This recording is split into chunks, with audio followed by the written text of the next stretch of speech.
दोस्तों, आज से इस चैनल पर महिलाओं में होने वाली उन सारी बीमारियों को आसान शब्दों में समझेंगे जो काफी सामान्य है। फीमेल में होने वाली बीमारियां, यह एक तरह की सीरीज आप मान सकते हैं जिसमें आपको महिलाओं से जुड़ी उन बीमारियों के बारे में आप जानेंगे जो महिलाओं में आमतौर पर होती है। तो सबसे पहले समझते हैं पॉलीसिस्टिक ओवरी सिंड्रोम के बारे में, जो रिप्रोडक्टिव सिस्टम से जुड़ी एक समस्या है। तो आपको बता दूं दोस्तों, यह जो पॉलीसिस्टिक ओवरी सिंड्रोम जो है, यह एक हार्मोन से जुड़ी बीमारी है जिसके वजह से महिलाओं के अंडाशय यानी कि ओवरी का आकार बढ़ जाता है। साथ ही इसके बाहरी किनारों पर छोटी छोटी गांठें हो जाती है। जैसा कि आप इस इमेज को देखकर समझ सकते हैं कि किस तरह की बदलाव ओवरी में हो जाती है। इसी कंडीशन को दोस्तों पॉलीसिस्टिक ओवरी सिंड्रोम के नाम से जानते हैं। काउस की अगर बात करें तो पॉलीसिस्टिक ओवरी सिंड्रोम होने का जो मेन कारण है वो है हार्मोन का इम्बैलेंस, यानी कि इसमें एस्ट्रोजन हार्मोन जो होता है वो अधिक बढ़ जाती है। जेनेटिक फैक्टर, ये कुछ कारण है दोस्तों जो महिलाओं में पॉलीसिस्टिक ओवरी सिंड्रोम पैदा करती है। इसके अलावा और भी कुछ कारण हो सकते हैं, बट आपको मेनली इन दोनों कारण पर ध्यान देना है।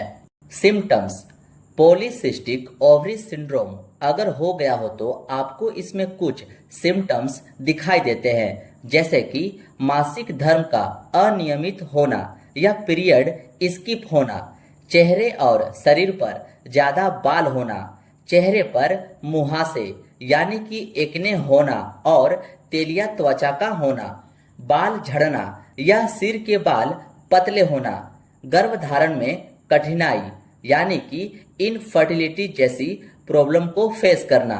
ये कुछ साइन एंड सिम्टम है दोस्तों जो आपको पॉलीसिस्टिक ओवरी सिंड्रोम में देखने को मिलता है। ये जो जितने भी फीमेल से जुड़ी बीमारी होती है, ये सब एग्जाम से रिलेटेड भी काफी इंपॉर्टेंट होते हैं दोस्तों, इसलिए सारी चीजों को आप समझते हुए जरूर चले। डायग्नोसिस, पॉलीसिस्टिक ओवरी सिंड्रोम को डायग्नोस करने के लिए कुछ इम्पोर्टेंट टेस्ट करवाए जाते हैं, जैसे कि हार्मोन लेवल टेस्ट जिसमें आता है LH, FSH, testosterone, insulin, ultrasound, अंडाशयों में सिस्ट देखने के लिए शुगर टेस्ट और लिपिड प्रोफाइल करवाते हैं।